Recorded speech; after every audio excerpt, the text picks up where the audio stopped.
У меня вопрос. Вот вы говорили чуть выше о том, что с 2014 года гагаузы Украины перестали быть пророссийскими, а гагаузы в автономии остались пророссийскими.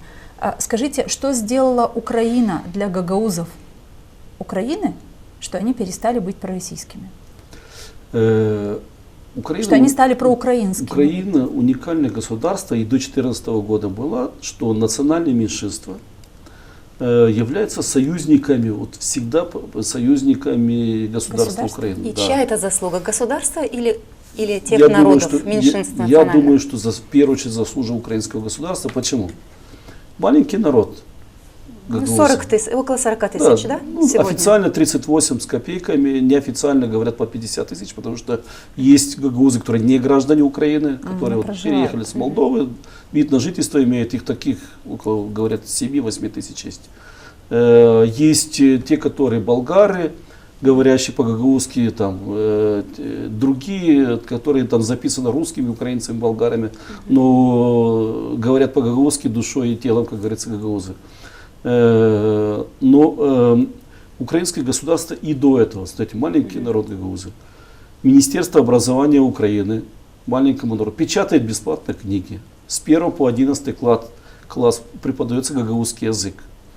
Гагаузские общественные организации проводят фестивали, концерты. Это финансируется бюджетом государства Украины. Но я хочу вам сказать, простите, я хочу вам сказать о том, что, наверное, для гагаузов в Молдове сделано во много раз больше. Для нас не просто печатаются учебники. Не сравнивайте Молдову, где есть автономия, это должна быть первая автономия. Но надо сказать о том, что и автономию мы получили благодаря тому, что была воля молдавского народа для того, чтобы гагаузы здесь получили автономию, которая дает в 100 раз больше возможностей, чем просто вот та поддержка, о которой говорите вы. Но удивляет то, что получая вот столько, сколько сказали вы, гагаузы считают себя проукраинскими, а гагаузы Молдовы, получив 100 раз больше, сегодня не чувствуют Молдову своей родиной. Вот это удивляет. Я дальше продолжу, но я считаю, что у государства Украины намного меньше ошибок,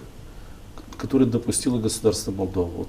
Надо это признать. Очень интересно, да. Молдова не сделала гагаузов союзниками молдавской государственности. Совершенно верно. Гагаузы Молдовы не стали полноценными гражданами и не видят как бы чуть-чуть защитника в виде государства